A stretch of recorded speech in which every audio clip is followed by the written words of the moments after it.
आलमीन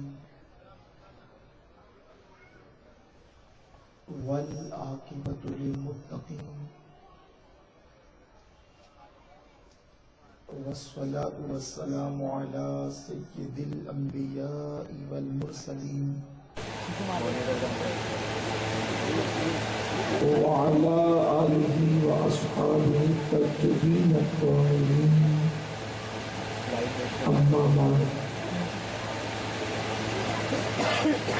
फ़अऊज़ु बिल्लाहि मिनश शैतानिर रजीम बिस्मिल्लाहिर रहमानिर रहीम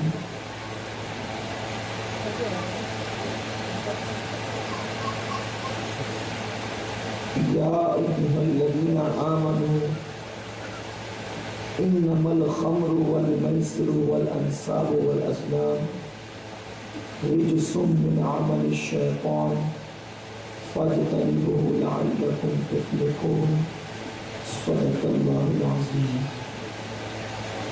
गौसे आज़म बमने बेसरो सामा मददे क़िबले दीन मददे काबे ईमान मददे बगीदा बेबला उस्ताद कश्ती ज़ईफ़ाने शिकस्ता रात खुश्ती बहक़े ख्वाजे उस्मान हारून मदद कुन या मुअन्नतीन चिश्ती मदद कुन या मुअन्नतीन चिश्ती मदद कुन या मुअन्नतीन चिश्ती।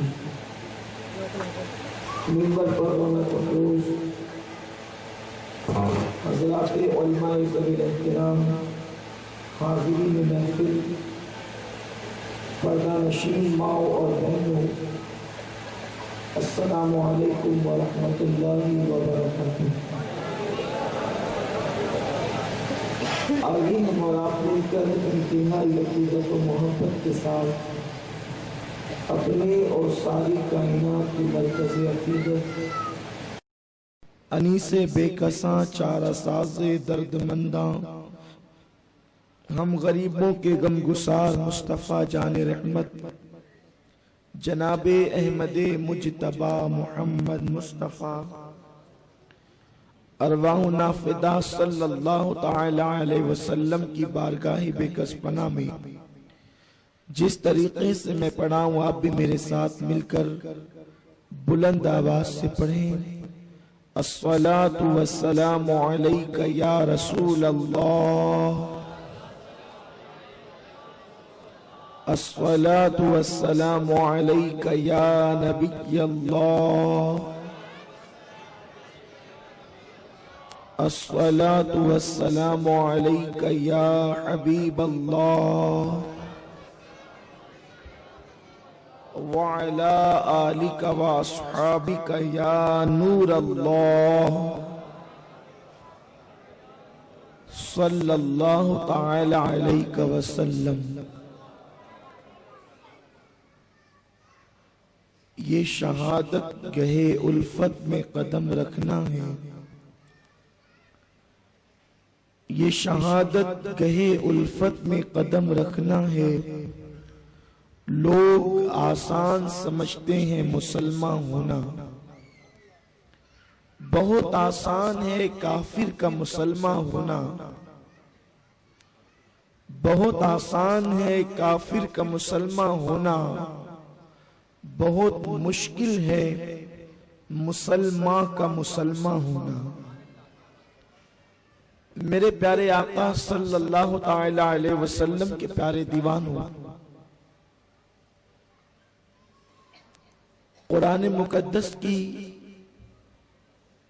जिस आये करीमा की तिलावत करने का मैंने शरफ हासिल किया है, अल्लाह तबारक व ताला उसके मुतालिक मुझे हक कहने और आप तमामी हजरात को हक सुनकर उस पर अमल करने और उसे आम करने की तौफीक अता फरमाए। इस्लाम अल्लाह का वो मुकद्दस दीन है, मजहब है। इस्लाम की खुसूसियत ये है कि इस्लाम जिंदगी के हर शोबे पर मुकम्मल तौर पर रहनुमाई करता है। दुनिया के अंदर मजहब के एतबार से बहुत सारे मज़ाहिब मुतारफ हैं, बहुत सारे मज़ाहिब मौजूद हैं, लेकिन अक्सर मजहब का मामला, मज़ाहिब का मामला ये है कि वो इबादात के मुतालिक गुफ्तगू करता है और जिंदगी के हवाले से जो दुनियावी जिंदगी है उस मामले में मजहब खामोश होता है। दुनिया की जिंदगी के हवाले से कोई रहनुमाई करता नजर नहीं आता। बस मजहब की इतनी जिम्मेदारी बता दी जाती है कि जब मौका मिले आत्मा की शांति के लिए, जब मौका मिले रूह के सुकून के लिए, थोड़ी देर कहीं बैठकर कुछ पढ़ लिया करो ताकि तुम्हारी आत्मा को शांति मिल जाए, तुम्हारी रूह को सुकून मिल जाए। बस इसके अलावा और दीगर बातों पर मज़ाहिब अक्सर बहस करते नजर नहीं आते। मगर इस्लाम चूंकि मजहब हक है और अल्लाह के नजदीक मजहब सिर्फ इस्लाम है, इसलिए इस्लाम की खुसूसियत यह है कि इस्लाम वक्त नमाज, नमाज की तलकीन भी करता है, वक्त तिजारत, तिजारत के मामले में रहनुमाई भी करता है। इस्लाम की खुसूसियत यह है कि वो निकाह का कानून भी अता करता है, बच्चों की परवरिश का तरीका भी अता करता है, इज़्दिवाजी जिंदगी के उसूल भी सिखाता है। और हत्ता के इस्लाम सिर्फ जिंदगी के हवाले से बहस नहीं करता, बल्कि मौत के बाद के हवाले से भी इस्लाम इंसान की रहनुमाई करता है और अपने मानने वालों की रहबरी करते नजर आता है।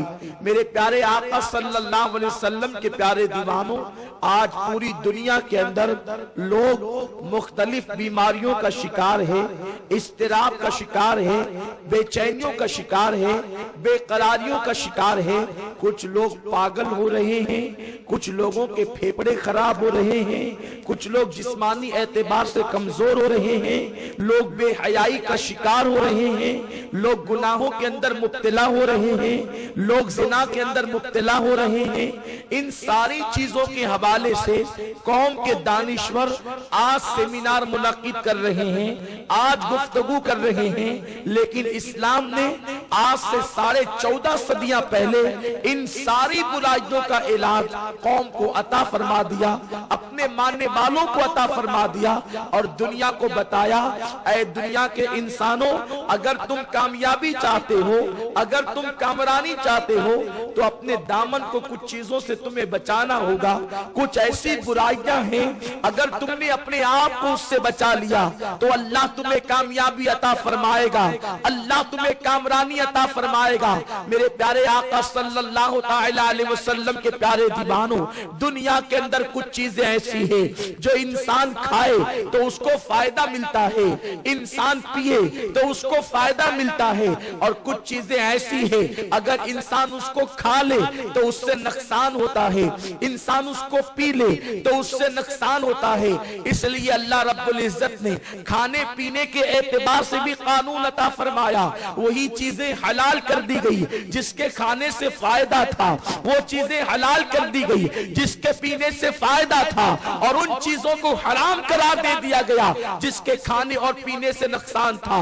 जो चीजें इंसान को जिस्मानी एतबार से नुकसान पहुंचाती है, अल्लाह रब्बुल इज्जत ने उसको हराम करार दिया, अल्लाह के रसूल ने भी हराम करार दिया। इसलिए कि इंसान के जिस्म की हिफाजत, इस्लाम के जिस्म का, इंसान के जिस्म का तहफ्फुज भी एक इंसान के लिए लाजमी और जरूरी है। मेरे प्यारे आका अलैहिस्सलाम के प्यारे दीवानों, इस्लाम की आमद से पहले शराब माशरे के अंदर बहुत आम थी, शराब को बहुत ज्यादा आम कर दिया गया था, और शराब अल्लाह अकबर इस कदर आम कर दी गई थी जैसे आज माएं अपने बच्चों को दूध के साथ ऐसी दवाइयां पिलाती है जिससे बच्चे अक्सर सोते रहते हैं ताकि माओ को न सताए। आज की माएं दूध के साथ, दूध पिलाने के बाद बच्चों को रोने से बचाने के लिए, बच्चों को परेशान करने से महफूज रहने के लिए मुख्तलिफ किस्म की दवाइयां पिलाती है, जिससे बच्चे सोते रहें या बच्चे गाफिल रहें, ना रोएं, माँ बाप को परेशान न करे। छोटे छोटे शीरख्वार बच्चों को, दूध पीने वाले बच्चों को ये सारी दवाइयां पिलाई जाती है। मगर उस जमाने की माएं अपनी गोद में अपने बच्चों को शराब पिलाया करती थी। आप अंदाजा फरमाएं वो माशरा कितना खौफनाक होगा, वो माशरा कितना वहशतनाक होगा, वो माशरा कितना दर्दनाक होगा, वो माशरा कितना कर्बनाक होगा, जिस माशरे के अंदर एक माँ अपने बच्चे को दूध के साथ शराब पिलाया करती थी। जो कौम माँ की गोद से शराब की आदी बनते होंगी, जो कौम माँ की गोद से शराब की आदी बनती होगी, उस कौम की शराबी होने का आलम क्या होगा। आज तो जगह जगह पर लोग सेमिनार कर रहे हैं, लोग अपने अपने ख्यालात का इजहार कर रहे हैं, टीवी पर इसकी मजम्मत की जा रही है। लेकिन मैं आपको बताऊं, इस्लाम ने शराब की जिस अंदाज से मजम्मत की है और जिस तरह उसको नफरत की निगाह से देखने का हुक्म दिया है, किसी भी मजहब के अंदर इस तरह से शराब की मजम्मत मौजूद नहीं। अल्लाह के प्यारे हबीब मुस्तफा करीम रऊफुर रहीम सल्लल्लाहु अलैहि वसल्लम फरमाते हैं, शराब उम्मुल खबाइस है, शराब तो सारी बुराइयों की जड़ है, शराब तमाम बुराइयों की मां है। मेरे प्यारे आका अलैहिस्सलाम के प्यारे दीवानों, एक इंसान शराब पीता है तो उसके अंदर नफसानी ख्वाहिशात पर अमल करने का जज्बा पैदा होता है। एक इंसान शराब पीता है, उसके होश व हवास कायम नहीं रहते। एक इंसान शराब पीता है, वो बेहया हो जाता है, वो बेगैरत हो जाता है। शराब पीने वाला अपनी रकम को, अपने माल को जाय करता है, इस तरह वो गुर्बत की चक्की में पिसने लगता है। शराब पीने वाले को अगर शराब न मिले तो वो अपनी सारी जिंदगी का असासा शराब की एक बोतल पर कुर्बान करने के लिए तैयार हो जाता है। इसलिए अल्लाह के प्यारे हबीब मुस्तफा करीम रऊफुर रहीम सल्लल्लाहु अलैहि वसल्लम ने शराब की मुजम्मत फरमाई। माँ की गोद में शराब की आदियों के दिल में मेरे आका ने शराब से नफरत पैदा फरमा दी। जानते हैं आप, अल्लाह के प्यारे हबीब मुस्तफा करीम रऊफुर रहीम सल्लल्लाहु अलैहि वसल्लम इरशाद फरमाते हैं, जिसने जानबूझ करके, यानी शराब को वो जानता है कि ये शराब है और शराब को जानबूझ करके किसी ने एक घूंट शराब का पिया होगा और उसके बाद तौबा करने से पहले वो मर गया होगा, यानी उसने एक घूंट सिर्फ शराब का पिया और तौबा करने से पहले, यानी तौबा का मौका न मिला, तौबा न कर सका और वो मर गया। अल्लाह के प्यारे हबीब मुस्तफा करीम रऊफुर रहीम सल्लल्लाहु अलैहि वसल्लम इरशाद फरमाते हैं, जब वो मरेगा तो उसकी कब्र में उसके चेहरे को या तो सूअर की तरह किया जाएगा या तो बंदर की तरह किया जाएगा, और जब वो कयामत के दिन उठेगा उसी हालत में उठेगा। अल्लाह के प्यारे हबीब मुस्तफा करीम रऊफुर रहीम सल्लल्लाहु अलैहि वसल्लम फरमाते हैं, जब वो कयामत के दिन उठेगा, कौन? जिसने सिर्फ एक घूंट जिंदगी में शराब का पिया और तौबा नहीं की, तो उस पर प्यास की इतनी शिद्दत मुसल्लत की जाएगी, उसको ऐसा प्यासा किया जाएगा कि प्यास की शिद्दत की वजह से उसकी जबान उसके सीने पर लटक रही होगी और वो पानी पानी पुकारेगा, वो पानी पानी चिल्लाएगा। अल्लाह के प्यारे हबीब गैब दा नबी सल्लल्लाहु अलैहि वसल्लम इरशाद फरमाते हैं, जब वो पानी चिल्लाएगा, पानी पानी का नारा लगाएगा, तो उस वक्त उस एक घूंट पीने वाले शराबी को, यानी जिसने जिंदगी में सिर्फ एक घूंट पिया होगा, उसको पानी के बदले में जहन्नमियों का खोलता हुआ पीप और जहन्नमी बिच्छुओं का जहर उसको पीने के लिए दिया जाएगा। हुज्जतुल इस्लाम इमाम गजाली रहमतुल्लाहि ताला अलैह इस हदीस मुबारका को बयान करते हुए फरमाते हैं कि जब उसको जहन्नमी बिच्छुओं का जहर और जहन्नमियों का खोलता हुआ पीप पीने के लिए दिया जाएगा, तो चूंकि वो प्यास की शिद्दत से बेचैन होगा, प्यास की शिद्दत से बेताब होगा, प्यास की शिद्दत से बेकरार होगा, तो वो जल्दी जल्दी से अपने मुंह के करीब करेगा और उसको पीने की कोशिश करेगा, तो जैसे ही वो जहन्नमियों का खोलता हुआ पीप और जहन्नमी बिच्छुओं का जहर अपने मुंह के करीब करेगा, अल्लाह के रसूल फरमाते हैं जहन्नमी बिच्छुओं के जहर की वजह से उसके चेहरे का गोश्त झड़ झड़ करके गिरेगा। वो जहर इतना खतरनाक होगा कि उसके चेहरे का गोश्त जो है उसके चेहरे से झड़ झड़ करके गिरेगा। वो रो करके कहेगा, हाय मुझे तो प्यास लगी है, हाय मुझे तो प्यास ने बेताब कर दिया है, मुझे तो प्यास ने बेचैन कर दिया है, और प्यास के बदले में मुझे पानी की बजाय ये क्या दिया जाता है। उस वक्त फरिश्ते उससे कहेंगे, नादान, क्या तूने दुनिया के अंदर शराब का एक घूंट नहीं पिया था, ये उसी का बदला है। मुझे बताओ, जब शराब का एक घूंट पीने पर ये सजा होगी तो अल्लाह अकबर, जो रोजाना उस वक्त तक बिस्तर पर नहीं जाते, जो शराब की बोतलें मुंह के अंदर नहीं डाल लेते, बोतल भर भर के शराब नहीं पी लेते, नशे के अंदर चूर नहीं हो जाते, उस वक्त तक लोग बिस्तर पर नहीं जाते।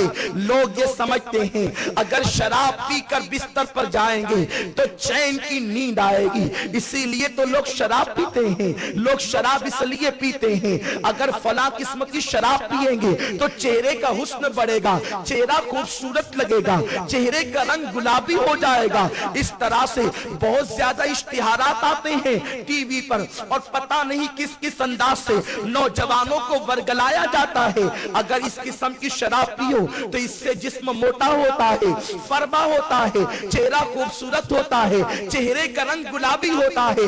नादानो सुन लो, क्या तुम नहीं जानते जब किसी जानवर को ज़िबा करना होता है तो पहले उसे खूब खिलाया जाता है, उसे खूब पिलाया जाता है। वो बेचारा जानवर समझता है कितनी मुझ पे शफकत की जा रही है कि मुझे खिलाया भी जा रहा है, मुझे पिलाया भी जा रहा है, मगर वो नहीं जानता इस थोड़ी देर की गिज़ा के बाद हमेशा के लिए मेरी गर्दन पे छुरी चल जाएगी। इसी तरह से अगर कोई शराब पी करके अपने चेहरे को ये समझता है कि खूबसूरत बन जाएगा, तरोताजा नजर आएगा, चंद लम्हों की खूबसूरती के लिए इंसान चंद बोतलें शराब की अपने हलक के नीचे उतारता है और चंद दिन एक मसनूई चेहरे की रंगत अगरचे गुलाबी हो भी जाए तो हो जाए, मगर उसके बाद हमेशा के लिए चेहरा, वो जो चेहरा पहले गुलाब की तरह था, वो मुरझाता हुआ नजर आता है। जरा मुझे बताओ तो सही, अगर दुनिया में प्यास ज्यादा लग जाए तो इंसान प्यास की शिद्दत से दम तोड़ देता है,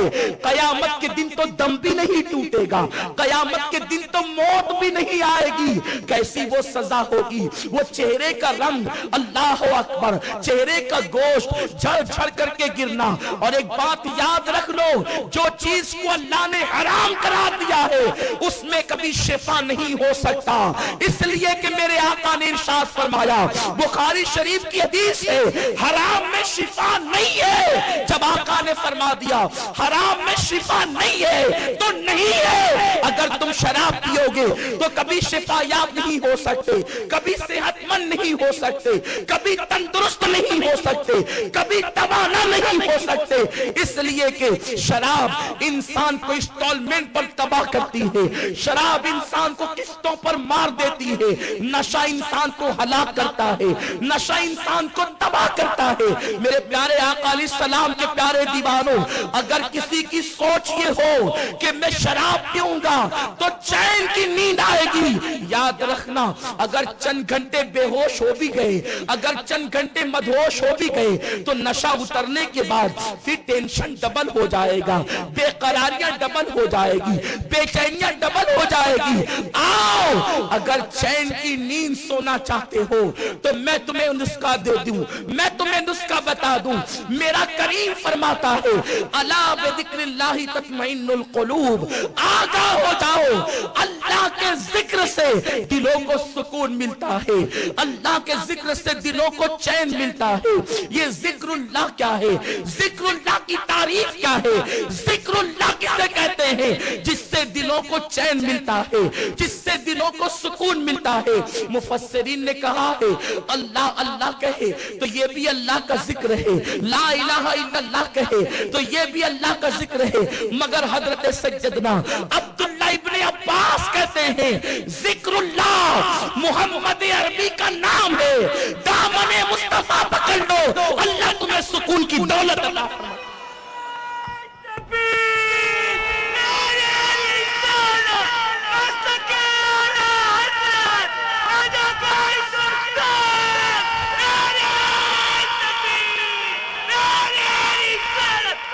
जैसे मेरे आका का नाम मोहम्मद है, अहमद है, हामिद है, महमूद है, उसी तरह मेरे नबी का नाम जिक्रुल्लाह भी है। अगर दिलों का सुकून चाहते हो तो कदमे नाज़े मुस्तफा में आ जाओ, दामने मुस्तफा को थाम लो, दिलों को सुकून मिल जाएगा, दिलों को इत्मीनान मिल जाएगा। और दिलों को इत्मीनान उनके जरिए से क्यों ना मिले, इसलिए कि मेरे आका ही तो टूटे हुए दिलों का सहारा है। इसीलिए बरेली के ताजदार सैयदना इमाम अहमद रजा खान अलैहि रहमत व रिदवान जब भी दिल बेकरार होता, जब भी गम से निढाल होते तो कहते हैं या रसूल अल्लाह गम हो गए बेशुमार आका, गम हो गए बेशुमार आका, बंदा तेरे निसार आका, बंदा तेरे निसार आका। और बड़े मजे में फरमाते हैं उनके निसार कोई कैसे ही रंज में हो, उनके निसार कोई कैसे ही रंज में हो, जब याद आ गए हैं सब गम भुला दिए हैं।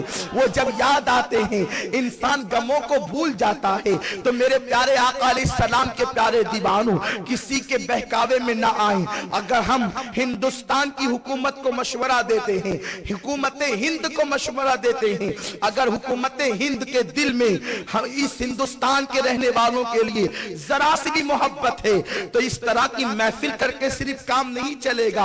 वो इश्तिहारात जो टीवी पर आते हैं शराब के हवाले से उसको बंद कराया जाए। फिल्मों के अंदर हीरो स्टाइल में शराब पीते हैं, उस पर पाबंदी लगाई जाए और उसी के साथ साथ शराब की दुकानों को बंद कराया जाए। इसलिए कि शराब की को लाइसेंस कौन देता है, शराब की दुकानों को लाइसेंस कौन देता है। जब तक शराब की लाइसेंस को दुकानों को लाइसेंस नहीं मिलेगा तो फिर वो किस तरीके से शराब फरोख्त करेंगे। शराब बेची जा रही है, मुल्क की तरक्की शराब बेचने में नहीं है, मुल्क की तरक्की शराब पर पाबंदी लगाने में है।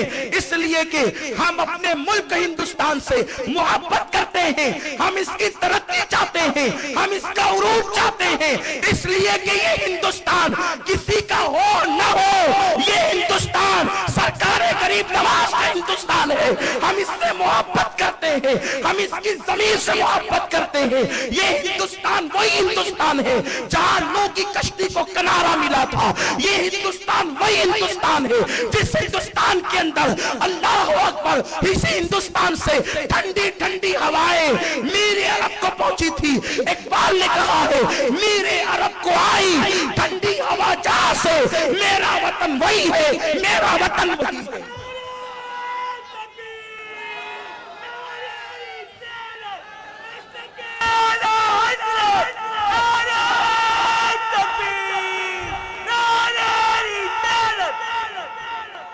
मुल्क की तरक्की शराब पर पाबंदी से होगी, इसलिए कि वो लोग जो शराब पीकर 6-6 घंटा बेहोश पड़े रहते हैं, अगर वो 6 घंटा बेहोश पड़े रहने की बजाय वो 6 घंटा तालीम के मैदान में देंगे या 6 घंटा तिजारत के मैदान में देंगे तो बताओ अगर मुल्क का एक फर्द तरक्की करेगा तो उससे मुल्क को भी तरक्की मिलेगी। इस तरह हमारा हिंदुस्तान हर मामले में आगे बढ़ सकता है। मेरे प्यारे आका अलैहिस्सलाम के प्यारे दीवानों, और मजहब ने तो किस तरीके से पाबंदियां आयत की है और खास तौर पर मजहब इस्लाम ने कैसी पाबंदी आयत की है। मेरे आका मुस्तफा करीम रऊफुर रहीम सल्लल्लाहु अलैहि वसल्लम इरशाद फरमाते हैं, आकाए करीम का फरमान है, हजरत अब्दुल्ला इब्ने मसूद रदी अल्लाह ताला अन्हु रावी है। अब्दुल्ला इब्ने मसूद कहते हैं अल्लाह के प्यारे हबीब मुस्तफा जाने रहमत सल्लल्लाहु अलैहि वसल्लम ने मुझसे फरमाया, ऐ अब्दुल्ला इब्ने मसूद, मेरी उम्मत के कुछ लोग ऐसे वैसे होंगे जब उनको कब्र में जब वो मरेंगे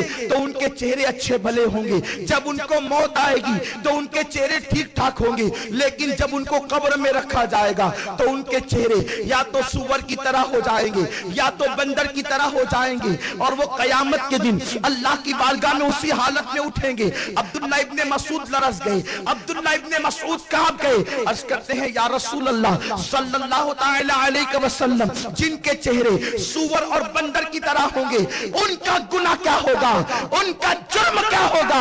क्या वो अल्लाह को रब नहीं मानते होंगे? क्या वो आपको अल्लाह का रसूल नहीं मानते होंगे? क्या वो कुरान को अल्लाह की किताब नहीं मानते होंगे? अल्लाह अकबर। इतना सुनना था, मेरे आका मुस्तफा जाने रहमत सल्लल्लाहु अलैहि वसल्लम ने फरमाया, ऐ इब्ने मसूद, वो अल्लाह को रब भी मानेंगे, मुस्तफा को अल्लाह का रसूल भी मानेंगे, कुरान को अल्लाह की किताब भी मानेंगे, उसके बावजूद भी उनके चेहरे या तो सूअर या तो बंदर की तरह होंगे। अल्लाह अकबर। इब्ने मसूद ने कहा, जब वो अल्लाह को भी मानेंगे, रसूल को भी मानेंगे, कुरान को भी मानेंगे, फिर उनके चेहरे सूअर बंदर की तरह क्यों होंगे? आका फरमाते हैं उसकी दो वजह होगी, दो वजह की बुनियाद पर उनके चेहरे बदले जाएंगे। आका फरमाते हैं एक तो ये कि वो शराब का नाम बदल बदल कर पिएंगे, शराब का नाम तब्दील करके पिएंगे, और म्यूजिक कसरत के साथ सुनेंगे। इन दो चीजों की वजह से उनके चेहरे बदल दिए जाएंगे। अब मैं आपसे पूछना चाहता हूं, आप कहते हैं या कुछ लोग कहते हैं, आजाद ख्याल लोग कहते हैं, मौलाना 14.5 सदियां पहले वो शराब नहीं थी जो आज के दौर में मौजूद है। मैं आपसे पूछता हूं, अगर किसी ने पेशाब का नाम शरबत रख दिया हो तो बताओ क्या वो पेशाब की असलियत बदल जाएगी? अगर किसी ने माज़अल्लाह जहर का नाम शरबत रख दिया हो तो क्या उसकी असलियत बदल जाएगी? क्या जहर नुकसान नहीं करेगा? क्या पेशाब को शरबत कह देने से क्या पेशाब पाक हो जाएगी? हरगिज़ नहीं। नाम बदल देने से अशिया की हकीकत नहीं बदली जा सकती, अशिया की हकीकत तब्दील नहीं हो सकती। एक हदीस बयान करके आका ने हर शराब को हराम करार दिया है। आका फरमाते हैं कुल्लु मुस्किरुन हराम, हर नशा आवर चीज हराम है। जिस चीज से भी नशा होता हो वो चीजें हराम है। मेरे प्यारे आका अलैहिस्सलाम के प्यारे दीवानों, ये सब बहानेबाजियां हैं, वरना हकीकत ये है अगर इंसान दीन पर डट जाए तो दुनिया की कोई ताकत उसको नुकसान नहीं पहुंचा सकती। हमारे बुजुर्गों की एहतियात का यह आलम था कि जिन दवाओं के अंदर अल्कोहल मिली होती वो उससे भी परहेज करते। हालांकि मैं फतवा नहीं दे रहा हूं, वो उनकी एहतियात थी, वरना हुक्म वही है जो मौजूदा मुफ्तियान किराम ने फतवा दे दिया। मगर हमारे बुजुर्गों की एहतियात थी कि वो अल्कोहल वाली दवा का इस्तेमाल से भी परहेज करते थे। एक मर्तबा मैं उदयपुर के सफर पर गया तो उदयपुर के अहबाब ने मुझे बताया कि शहजादे आला हजरत हुजूर हुज्जतुल इस्लाम हजरत अल्लामा मुफ्ती शाह हामिद रजा खान साहब किबला रहमतुल्लाहि ताला अलैह, जो हुजूर मुफ्ती आजमीन के उस्ताद भी थे और बड़े भाई भी थे, वो अपने मुरीदीन से मुलाकात के लिए तबलीगी सफर पर उदयपुर गए हुए थे। आपके अंगूठे के अंदर कुछ चीज चुभ गई और वो नासूर की शक्ल इख्तियार कर गया। अंगूठा ऐसा हो गया कि मुरीदीन ने कहा हुजूर डॉक्टर को दिखा लें वरना ये बढ़ता ही चला जाएगा, नुकसान हो जाएगा। हुजूर हुज्जतुल इस्लाम आला हजरत की अमानतों के अमीन थे, हुजूर मुफ्ती आजमीन के बड़े भाई थे, वो मुफ्ती आजम जिसके बारे में मुर्शिदी ताजुश शरिया ने फरमाया है कि मुत्तकी बनकर दिखाए इस जमाने में कोई एक मेरे मुफ्ती आजम का तकवा छोड़कर। ऐसे मुफ्ती आजम के उस्ताद भी बड़े भाई भी हैं। डॉक्टर के पास गए, डॉक्टर गैर मुस्लिम था। पहुंचे, डॉक्टर ने कहा छोटा सा ऑपरेशन करना होगा। हजरत ने फरमाया मुझे ऑपरेशन नहीं करवाना, उसने कहा गुरुजी अगर आप ऑपरेशन नहीं करवाएंगे तो बाद में अंगूठा काटने की नौबत आ सकती है, इसलिए आप ऑपरेशन करवा लें। हजरत ने फरमाया ऑपरेशन मैं इसलिए नहीं कराना चाहता कि जब तुम ऑपरेशन करोगे तो मेरे अंगूठे की जगह को सुन करोगे, और सुन करने के लिए तुम्हें उसको अल्कोहल लगानी होगी, और अल्कोहल शराब ही की एक किस्म है। तो मैं अल्कोहल को अपने जिस्म पे कैसे लगा लूं, शराब को अपने जिस्म पे कैसे लगा लूं, जबकि मेरे नबी ने फरमाया शराब पीने वाले पर भी अल्लाह की लानत, शराब बेचने वाले पर भी अल्लाह की लानत, शराब को उठाने वाले पर भी अल्लाह की लानत, लाने और ले जाने वाले पर भी अल्लाह की लानत, शराब के कारोबार में गवाह रहने वाले पर भी अल्लाह की लानत। इतने सख्त अहकाम है, मैं शराब को अपने अंगूठे पे कैसे लगा लूं? उसने कहा उसके बगैर तो ऑपरेशन हो ही नहीं सकता। तो कहा कि ऑपरेशन इसी शर्त पे होगा कि आप अल्कोहल लगा करके मेरा अंगूठा सुन नहीं करें। कहा गुरुजी आप बर्दाश्त नहीं कर सकेंगे, आप बर्दाश्त नहीं कर सकेंगे अगर मैं डायरेक्ट ऑपरेशन को। कहा कि आपका काम ऑपरेशन करना है, बर्दाश्त करना मेरा काम है। वुजू किया, गर्दन झुका करके बैठ गए, डॉक्टर ऑपरेशन करता रहा हत्ता कि जब ऑपरेशन मुकम्मल हो गया तो उसने कहा गुरुजी अब सर उठा लें। बड़ा मुतासिर हो गया था। हजरत ने सर उठाया, हो गया तुम्हारा काम? उसने कहा हाँ हो तो गया, लेकिन कदमों पे गिर के कहता है बताएं आप गर्दन झुकाकर क्या कर रहे थे कि आपको ऑपरेशन का एहसास तक नहीं हुआ? हुजूर हुज्जतुल इस्लाम ने जवाब दिया तुम्हें नहीं मालूम, जब मैंने वुजू किया गर्दन झुकाकर मदीने के ताजदार का तसव्वुर करके दुरूद पढ़ता रहा, मैं उनके जलवों में गुम था, मुझे पता भी नहीं चला कि मेरा ऑपरेशन हो। इंसान अगर बचना चाहे बहुत बच सकता है। ये सारे भीले लूले लंगड़े बहाने कि हमें नींद नहीं आती और ये होता है और वो होता है, जरा सोचो तो सही। खास तौर पर नौजवान, अगर चेहरे पर मामूली सी फुंसी निकल आए तो इंसान घर के बाहर नहीं निकलता। मेरे चेहरे पे फुंसी है, शादी में कैसे जाऊं, कॉलेज कैसे जाऊं, दोस्तों में कैसे जाऊं? नादानो, अपने चेहरे पर एक फुंसी तुम्हारी गवारा नहीं, लेकिन शराब का नाम बदल बदल कर पीने की वजह से अगर ये चेहरा सुअर और बंदर की तरह कयामत के दिन हो गया तो अल्लाह की बारगाह में क्या मुंह लेकर के जाओ, क्या मुंह लेकर के उठोगे? इसलिए आज तो शराब को फैशन का नाम दे दिया गया। और सुन लो, मजहब इस्लाम शराब से सिर्फ मुसलमानों को ही मना नहीं करता, बल्कि मजहब इस्लाम तो दुनिया के हर इंसान को मना करता है कि वो शराब न पिए। क्योंकि इस्लाम सिर्फ मुसलमानों के लिए नहीं आया, इस्लाम तो एक आफाकी मजहब है।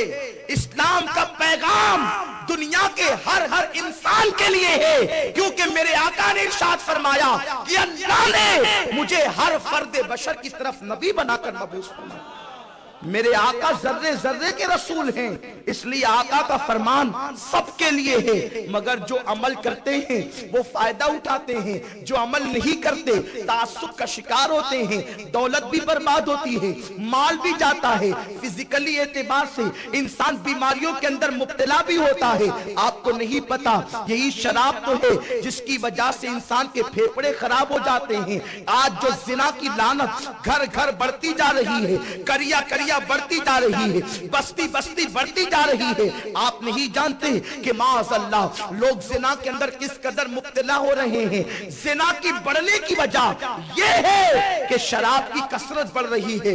शराब जितना बढ़ता जाएगा उतनी ही जिना की कसरत भी बढ़ती जाएगी, इसलिए कि शराब की वजह से इंसान के अंदर बेहयाई पैदा होती है, और जो बेहया हो जाता है फिर वो कोई काम करने से नहीं रुकता, वो हर काम करने के पे तुला होता है। मेरे प्यारे आका अलैहिस्सलाम के प्यारे दीवानों, हालात ये पैदा हो रहे हैं। गुजरात के एक शहर के हवाले से अखबार की ताजा तरीन रिपोर्ट है, एक बाप ने उसकी मां की, एक बाप ने बीवी की मौत के बाद अपनी बच्चियों के साथ जिना करना शुरू किया। आप गौर तो करें, ये हालात से हम दो चार हो रहे हैं। वजह क्या है? बेहयाई बढ़ती जा रही है, बुराई बढ़ती जा रही है। मुसलमानों, एक जमाना वो था, अल्लाह अकबर, के मुसलमान जब गलियों से गुजरता तो निगाहें झुका झुका करके गुजरता। हया का ये आलम था, पाक दामनी का आलम ये था। अगर कोई शख्स काफिर होता और वो कोई सफर पर जाना चाहता तो अपनी बेटी को अगर किसी के को सौंपना चाहता, अगर अपनी बेटी को किसी के हवाले करना चाहता तो वो माशरे में तलाश करता मुसलमान कौन है, इसलिए कि मुसलमान कुछ भी कर सकता है, बेहयाई नहीं कर सकता, बदकारी नहीं कर सकता, बुराई नहीं कर सकता। मुसलमान का नेचर ये था, मुसलमान की फितरत ये थी, मुसलमान की आदत ये थी। लेकिन माज़अल्लाह जब से मुसलमानों ने शराब की तरफ अपने कदमों को बढ़ाना शुरू किया, और अब तो माज़अल्लाह सिर्फ शराब ही नहीं बल्कि तरह तरह की गोलियां निकल रही है, मेडिकल पर गोलियां बिकती है। उन गोलियों को खा करके नौजवान लड़के नशा करते हैं, कुछ लोग हीरोइन यूज करते हैं, कुछ लोग ड्रग यूज करते हैं। इस तरह से नशे को आम किया जा रहा है। मैं तुमसे पूछना चाहता हूं, ये नशा करने वाले अपनी मौत को दावत देते हैं, अपनी मौत को खुद तैयार करते हैं। जो लोग नशे के आदी है, चंद दिन गुजरने के बाद वो चलती फिरती लाश नजर आते हैं। मेरे आका अपने उम्मतियों को लाश की तरह नहीं देखना चाहते थे। मेरे आका तो उम्मत के जवानों को बहादुरों की तरह देखना चाहते थे, इसलिए कि ये वही उम्मत है जिसमें खालिद बिन वलीद सैफुल्लाह की तरह नजर आते हैं, सैफुल्लाह बन करके नजर आते हैं। ये वही उम्मत है जिसमें अबू उबैदा इब्ने जर्राह अमीरुल उम्मा की हैसियत से नजर आते हैं। ये वही उम्मत है कि जिसके 10 लोग कभी कभी 10,000 पर भारी हो जाया करते थे। वजह क्या थी?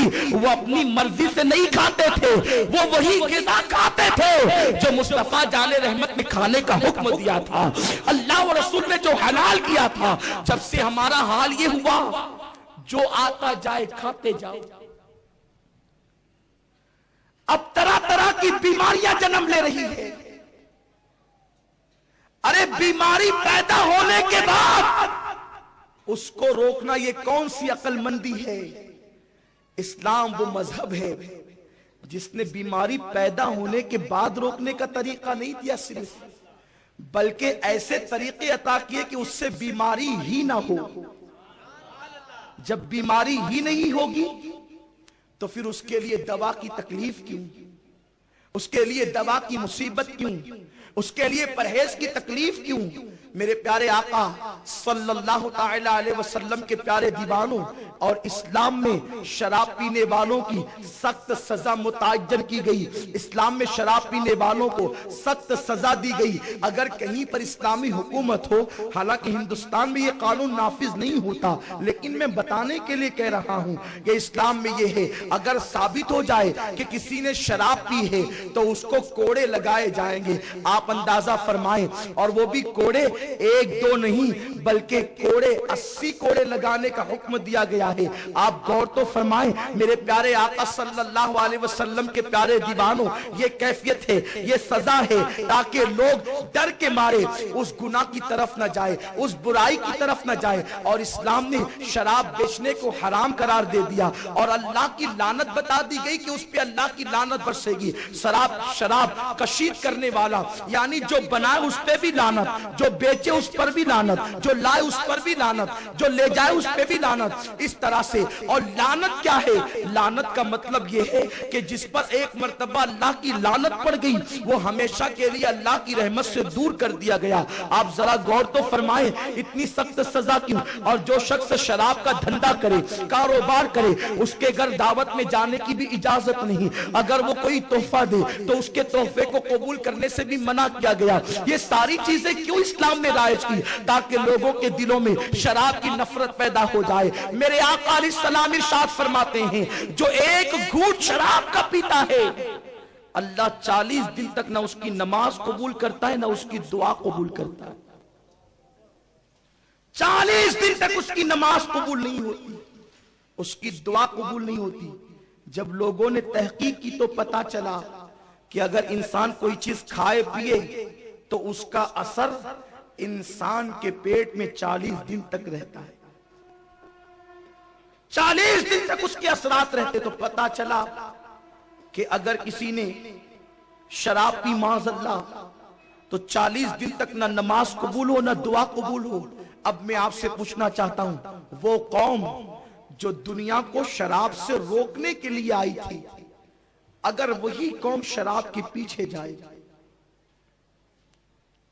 वही कौम शराब के नशे में डूबी रहे, तो फिर दुनिया को शराब से कौन रोकेगा? ख्वाब ख्वाब होते हैं, लेकिन शराब वो बदतरीन जुर्म है। अगर कोई ख्वाब में भी शराब पीने पिलाने का मामला करे तो भी उस पर अल्लाह की नाराजगी नाजिल होती है। बड़ी मशहूर रिवायत है, उम्मुल मोमिनीन मां आयशा सिद्दीका रदी अल्लाह ताला अन्हा की एक कनीज थी। जब वो रात को सोई तो अच्छी भली थी, जब सुबह उठी तो उसके दोनों हाथ फाले ज़दा हो गए, कोई काम नहीं करते थे उसके दोनों हाथ। उम्मुल मोमिनीन ने पूछा, अरे तू तो सोई थी तो अच्छी भली, ये तेरे दोनों हाथ नाकारा कैसे हो गए? ये तेरे दोनों हाथ नाकारा कैसे हो गए? बेकाम तेरे दोनों हाथ कैसे हो गए? उसने जवाब दिया, उम्मुल मोमिनीन आज रात मैंने ख्वाब देखा, ख्वाब मैंने ये देखा कि मेरा बाप मेरे ख्वाब में आया और मैंने उसको ख्वाब की हालत में कहा, अब्बा क्या मैं आपको शराब पिलाऊं? उसके बाप ने कहा, हां मुझे शराब पिला। फिर क्या था? वो कहती है कि मैंने सुराही से शराब निकाली और ख्वाब की हालत में मैंने वो शराब अपने अब्बा को दे दी। तो मैंने हालते ख्वाब में, नींद की हालत में जो शराब मैंने अपने बाप को दी, तो मैंने देखा कि अल्लाह के दो फरिश्ते आए और कहने लगे कि तूने अपने बाप को ख्वाब में शराब पिलाई, और उन्होंने अपने पर उसके हाथों पर मारे। वो कहती है कि जब मेरे हाथों पर उन फरिश्तों ने पर मारे तो मेरे दोनों हाथ फाले ज़दा हो गए, मेरे दोनों हाथ नाकाम हो गए, मेरे दोनों हाथ मफलूज हो गए। उम्मुल मोमिनीन मां आयशा सिद्दीका ने अल्लाह की बारगाह में दुआ की, मौला ये तो ख्वाब का मामला है, इसके हाथों को दुरुस्त कर दे। उसके हाथों को दुरुस्त कर दिया गया। उसके बाद मुहद्दिसीन और उलमा फरमाते हैं ये बात उम्मुल मोमिनीन की कनीज के साथ इसलिए पेश आई ताकि ये हादसा भी पेश आ जाए, उसके हाथ भी फिर दुआ से अच्छे हो जाएं और दुनिया को पता चल जाए कि जो शराब हालते ख्वाब में भी पिए और पिलाए वो भी कहीं ना कहीं कभी ना कभी अताब का शिकार जरूर हो जाता है। अब आप मुझे बताएं, हालांकि ख्वाब पर पकड़ नहीं, ख्वाब पर शरीयत का हुक्म नहीं, ख्वाब इंसान कुछ भी देख सकता है, ख्वाब पर इंसान का इख्तियार भी नहीं, मगर ये बात इबरत के लिए बताई गई है। मेरे प्यारे आका सल्लल्लाहु अलैहि वसल्लम के प्यारे दीवानों, जब तक मुसलमानों के हालात ये थे कि मुसलमान कभी शराब को हाथ नहीं लगाता था, कभी मुसलमान शराब के करीब न जाता था, उस वक्त की कैफियत ये थी। यही हिंदुस्तान था, इस हिंदुस्तान की सरजमीन पर कमो बेश 1000 साल तक के मुसलमान हुकूमत करते हुए नजर आते थे। कभी दुनिया को लाल किला देते थे, कभी दुनिया को ताजमहल अता करते थे। जब से कौमे मुस्लिम के ये हालात बन गए कि जवान नशे में धुत रहने लगे और लोग नशे के करीब जाने लगे, उस वक्त से हालात ये पैदा हो गए। माश भी तबाह हो रहा है, मईशत भी तबाह हो रही है, कारोबार भी तबाह हो रहा है। मेरे प्यारे आका अलैहिस्सलाम के प्यारे दीवानों, शराब इतना ही नुकसान नहीं पहुंचाता। आप जानते हैं कि जो बाप शराब पीता है और शराब पीने के बाद वो अपनी बीवी के करीब जाता है और उससे जो बच्चा करार पाता है, उस बच्चे में भी शराब के असरात होते हैं। वो बच्चा माँ बाप का नाफरमान भी होता है और मजहब का बागी भी होता है। आज पूरी दुनिया के अंदर जो मजहब के खिलाफ बगावत की लहर दौड़ रही है, मजहब के खिलाफ मजहब बेजारी का एक माज़अल्लाह जुनून लोगों को पैदा हो गया है। वजह क्या है? माँ बाप शराब पी रहे हैं और शराब के बाद उस हालत में जो बच्चे करार पाते हैं, वो मजहब से बेजार ना होंगे तो क्या होंगे, वो मजहब से दूर ना होंगे तो क्या होंगे। मुसलमानों, हमारी जिम्मेदारी है, हमारा मजहब हमें तालीम देता है, शराब का बायकाट किया जाए, शराब के कतरे से भी नफरत की जाए। हमारी महफिल में, किसी महफिल में शराब नहीं होना चाहिए, ना शादी के मौके पर, ना खुशी के मौके पर, ना गम के मौके पर, ना पार्टियों के अंदर कहीं शराब ना हो। जहां शराब हो मुसलमान वहां से दूर हो जाए। जानते हैं आप, अल्लाह के प्यारे हबीब मुस्तफा करीम रऊफुर रहीम सल्लल्लाहु अलैहि वसल्लम फरमाते हैं, जब मेरी उम्मत के अंदर शराब लोग कसरत से पिएंगे, शराब कसरत से आम होगा, उस वक्त मेरी उम्मत पर मुसीबतें और बलाएं ऐसे टूट टूट कर बरसेगी जैसे काली घटाओं की वजह से बारिश बरसती। बारिश के कतरों को क्या तुम शुमार कर सकते हो? जब काली घटाएं छाए तो बारिश के कतरे शुमार नहीं होते। तो शराब जब कसरत से पी जाएगी तो बलाएं उम्मत पर ऐसे आएगी जैसे काले बादल के छाने के बाद बारिश बरसती है। वो कौन सी तकलीफ है, वो कौन सी मुसीबत है जिसमें उम्मत की अक्सरियत गिरफ्तार नहीं। मेरे प्यारे आका सल्लल्लाहु अलैहि वसल्लम के प्यारे दीवानों, सुन्नी दावत इस्लामी अहले सुन्नत व जमात की आलमगीर तहरीक है, जिसने लोगों के आमाल की भी इस्लाह करनी है और अकीदे की भी इस्लाह करनी है। ये तहरीक अकायद व आमाल की इस्लाह की तहरीक है। और अल्हम्दुलिल्लाह सुन्नी दावत इस्लामी को अल्लाह ने ये खुसूसियत अता की है कि वो नौजवान जो गुनाहों के दलदल में डूबे होते हैं, जब सुन्नी दावत इस्लामी से वाबस्ता होते हैं तो माहौल से वाबस्तगी की बरकत से उनके दिल में गुनाहों की नफरत पैदा होती है, बुराइयों से नफरत पैदा होती है, बेहयाइयों से नफरत पैदा होती है। इसलिए आज जरूरत है कि नौजवान सुन्नी दावत इस्लामी के करीब आए, अपना रिश्ता सुन्नी दावत इस्लामी से जोड़ें। अल्हम्दुलिल्लाह सुन्नी दावत इस्लामी पूरी दुनिया के अंदर अकायद के साथ आमाल की इस्लाह कर रही है। उसी सिलसिले में सुन्नी दावत इस्लामी का बैनुल अक़वामी सालाना सुन्नी इज्तिमा वादी नूर आजाद मैदान में हर साल मुनक्किद होता है।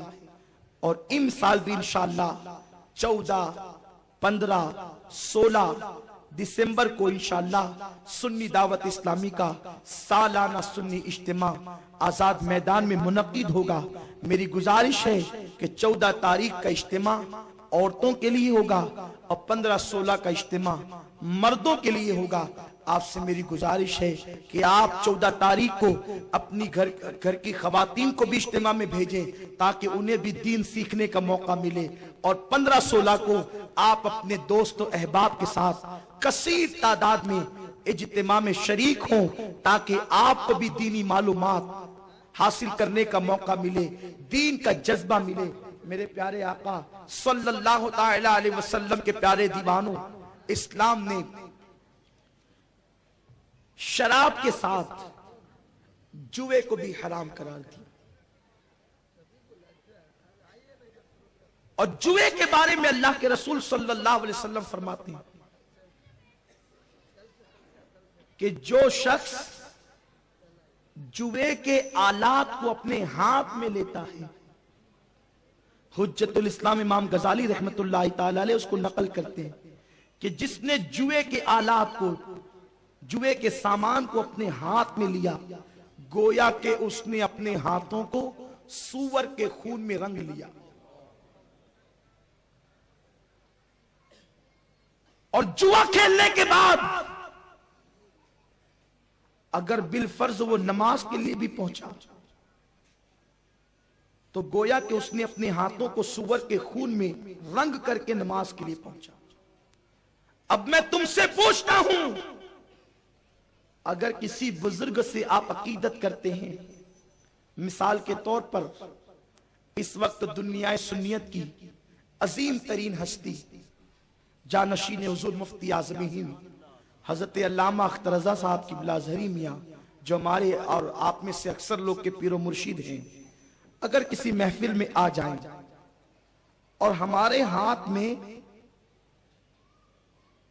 गर्द गुबार लगा हो, मिट्टी लगी हो, तो बताओ क्या हम हजरत से मुसाफा करने की हिम्मत करेंगे? जिन हाथों में पाक गर्दो गुबार लगी हो, हम अपने मुर्शिद से गर्दो गुबार, हालांकि पाक है लगी हुई, गर्दो गुबार से मुर्शिद के हाथ में हाथ दे के मुसाफा करने की हिम्मत नहीं कर सकते। बताओ, मेरे आका फरमाते कयामत के दिन मैं अपने उम्मतियों से मुसाफा करूंगा। आका फरमाते कयामत के दिन मैं अपनी उम्मतियों से मुसाफा करूंगा। बताओ मुसलमानों, अगर जुआ खेलने की वजह से ये हाथ कयामत के दिन सूअर के खून में रंगे हुए रहे, सारी कायनात तो हुजूर से मुसाफा कर रही होगी, क्या हम भी? अल्लाह अकबर, अल्लाह महफूज फरमाए, अल्लाह अपनी अमान में रखे। या जिसने माज़ अल्लाह जुआ खेला और उसके हाथ सूअर के खून में रंगे रहे, तो क्या वो आका से मुसाफा कर सकेगा? आका से मुसाफा करने की सआदत हासिल कर सकेगा? कितनी महरूमी होगी। मुसलमानों, वहां पछताने से काम नहीं चलेगा।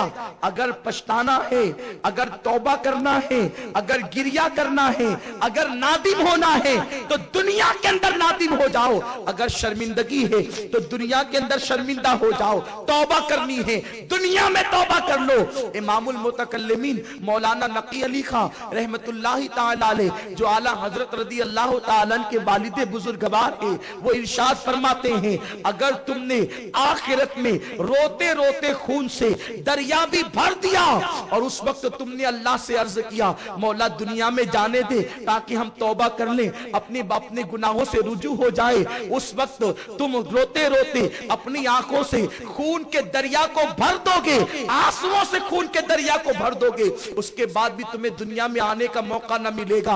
अल्लाह ने मौका यहां दिया है, यहां होश के नाखुन लो, वक्त को कीमती जानो, वक्त को कीमती समझो और उसके मुताबिक तैयारी करो आखिरत की। इसलिए कि मुसलमानों, दुनिया के अंदर दोस्तों काम आने की बात करते हैं, माँ बाप काम आने की बात करते हैं। अल्लाह रब्बुल इज्जत इरशाद फरमाता है, अल अखिल्लाउ यौमइज़िन बादुहुम लिबादिन अदू, कि कयामत के दिन जितने तुम्हारे दोस्त होंगे वो सब के सब तुम्हारे दुश्मन बन जाएंगे। कयामत के दिन माँ बाप का हाल ये होगा, अल्लाह अकबर, कि एक माँ अपने बच्चे को पहचानने से इनकार कर देगी, एक बाप अपने बेटे से दूर भाग रहा होगा। जरा बताओ, उस वक्त अगर किसी की पनाह होगी, उस वक्त अगर किसी का सहारा होगा, उस वक्त अगर कोई मदद करने वाला होगा, तो वो आमिना का लाल, अब्दुल्ला का लगते जिगर, मेरे और आपके प्यारे आका मुस्तफा जाने रहमत होंगे, जो गुलामों को ढूंढ ढूंढ कर अपने दामन में पनाह दे रहे होंगे। लेकिन अगर बुरे अमाल की वजह से, बुराइयों की वजह से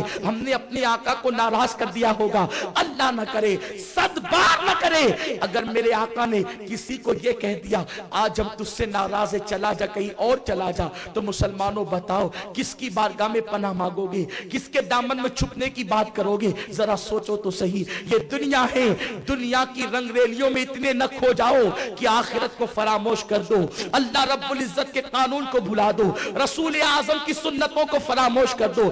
ऐसा न करो, एक दिन जिस्म का रिश्ता रूह से टूट जाएगा और फिर दुनिया से तुम्हें वापस लौटना होगा। मर्द हैं उनको भी लौटना होगा, औरतें हैं उनको भी लौटना होगा, मगर आज मर्दों का हाल तो अबतर होता ही जा रहा है, बदतर होता ही जा रहा है।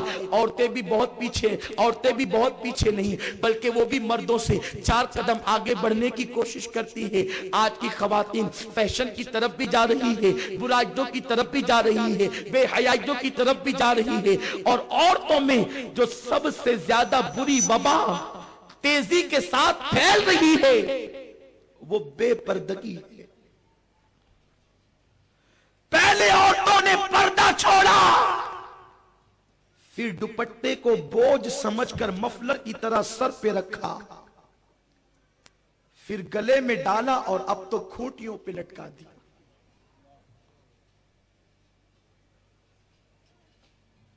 लोग कहते हैं हमारे घर में बरकत नहीं।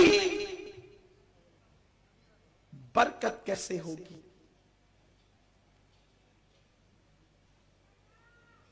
क्या आपकी बीवी के सर पे दुपट्टा होता है? आपकी मां के सर पे दुपट्टा होता है? आपकी बहन के सर पे दुपट्टा होता है? तफसीर रूहुल बयान शरीफ में अल्लामा इस्माइल हक्की रहमतुल्लाहि ताला अलैह फरमाते हैं, जब औरत अपने सर से दुपट्टा हटा लेती है तो अल्लाह की रहमत के फरिश्ते दूर चले जाते हैं। जिसके घर में रहमत के फरिश्ते ना आएंगे उसके घर में क्या खास बरकत होगी? बड़ी माजरत के साथ मैं तावीज का मुखालिफ नहीं, बरकतें और रहमतें अल्लाह ने उठाई है। और आप समझते हैं कि मौलवी साहब के तावीज से बरकत आ जाएगा? अरे जिसके घर से बरकत मौला ने उठा ली, क्या फिर मौलवी साहब का तावीज उसको फायदा देगा? कोई हो जहां रहमत के फरिश्ते नहीं, वहां अल्लाह की रहमतों का नुज़ूल नहीं होता। आपको पता है, अल्लामा इस्माइल हक्की रहमतुल्लाह अलैह फरमाते हैं, जब इब्राहीम अलैहिस्सलाम को आग में डालने का मंसूबा बना, वाकई की तरफ नहीं जाता लेकिन एक इशारा करता हूं ताकि आपको समझ में आ जाए। बहुत बड़ा अलावा तैयार किया गया और जब बहुत बड़ा अलावा तैयार हो गया तब लोगों ने सोचा कि आग में डालें कैसे, इसलिए कि आग की तपिश तो बहुत दूर तक के लगती है, जो डालने जाएगा वही जल जाएगा। तो मेंजनीक बनाई गई। मेंजनीक समझते हैं ना? गोफन। पहले जंग के मौके पर वो इस्तेमाल होती थी, बड़े बड़े किलों को की दीवारों को तोड़ने के लिए उसको इस्तेमाल किया जाता था। होता यह था कि एक लंबा पाइप होता था, उसके दो चक्के होते थे और एक रबर की तरह एक रस्सी होती थी। वो रस्सी खींची जाती और छोड़ी जाती तो वो उस तरह छूटती तो पत्थर को लगती और पत्थर को जब लगती तो वो दूर तक के जाता और इस तरह वो किलो की दीवार को तोड़ देता। तो मेंजनीक इब्राहीम अलैहिस्सलाम को आग में डालने के लिए सबसे पहली मर्तबा तैयार की गई, शैतान के डायरेक्शन पर, उसके बताने पर। तो हजरत इब्राहीम अलैहिस्सलाम को मेंजनीक के सिरे पर बिठा दिया गया और काफिरों ने रस्सी खींचना शुरू की ताकि छोड़ेंगे तो इब्राहीम को लगेगी जाकर वो आग में चले जाएंगे। फरिश्ते रोने लगे, अल्लाह यही तो तेरा एक बंदा है जो तेरा नाम लेता है जमीन पे, ये भी आग में जा रहा है। मौला हमें इजाजत दे, हम इसकी मदद करना चाहते हैं। अल्लाह ने फरमाया वो तुम्हारी मदद तो लेगा नहीं, लेकिन तुम जाना चाहते हो तो मैं इजाजत देता। रब की तरफ से इजाजत मिल गई, रहमत के फरिश्ते आए, काफिर सब मिलकर रस्सा खींचते थे, फरिश्तों ने उस रस्से को पकड़ लिया। अब वो पूरी ताकत लगाते हैं मगर रस्सा खींचता नहीं। रस्सा खींचेगा नहीं तो छूटेगा नहीं, छूटेगा नहीं तो इब्राहीम अलैहिस्सलाम आग में जाएंगे। वो परेशान हो गए कि हमारा ये मंसूबा भी फेल हो गया, नाकाम हो गया। तो शैतान एक बूढ़े की शक्ल में आया और जब बूढ़े की शक्ल में आया तो कहने लगा क्या दुश्वारी है। तो उसने लोगों ने कहा कि ये रस्सा हमसे खींचता नहीं, हालांकि कल तक तो खींच रहा था, आज नहीं खींचता। तो उसने कहा ये खींचता नहीं, मैं एक तुम्हें तरीका बताता हूं, 8-10 औरतों को बुलाओ और जब वो औरतें आ जाएं तो उनसे कहो कि वो अपने सर को नंगा कर ले, यानी सर से दुपट्टा हटा ले। इसका मतलब उस जमाने की काफिर औरतें भी अपने सर पे दुपट्टा रखती थी। मुसलमान औरतों को क्या हो गया कि वो अब दुपट्टे को दूर कर चुकी है। कितनी अफसोस की बात है। तो शैतान ने कहा 10 औरतों को बुलाओ और उनको कहो कि दुपट्टा सर से हटा दे। जब औरतें आई और उन्होंने दुपट्टा सर से हटाया तो जो रहमत के फरिश्ते रस्सा पकड़े हुए थे वो सब दूर चले गए। जब वो दूर गए तो रस्सा खिंच गया रस्सा खिंच गया, इब्राहिम अलैहिस्सलाम आग में चले गए। क्या पता चला, जहां अल्लाह का नबी मौजूद हो, अल्लाह के नबी की मौजूदगी के बाद अगर वहां रहमत के फरिश्ते नबी की वजह से हो और औरतें सर खोल ले तो भी रहमत के फरिश्ते वहां से चले जाते हैं। और बड़ी जिम्मेदारी से बात भी अर्ज करूं, मुसलमानों, तुम तो तुम और हम तो हम है। अगर नबी की बीवी भी सर से दुपट्टा हटा ले तो वहां से भी रहमत के फरिश्ते चले जाते हैं। नबी की बीवी की बात कर रहा हूं। उसी रूहुल बयान में नीचे ये बात लिखी हुई है कि आका पर जब पहली वही नाजिल हुई, इक़रा, तो पहली वही नाजिल होने के बाद, चूंकि वो वही गारे हिरा में नाजिल हुई थी, तो आका अलैहिस्सलाम पर कलाम इलाही की हैबत थी। आका कांपते हुए आए और आपने अपनी मुकद्दस बीवी, हम सब की मां उम्मुल मोमिनीन जनाबे खदीजा से कहा, ज़म्मिलूनी ज़म्मिलूनी, मुझे कंबल उड़ाओ, कंबल उड़ाओ मुझे।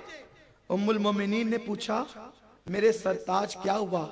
आका फरमाते, मैं ऐसी मखलूक देख रहा हूं कि मुझे खतरा हो गया अपनी जान का।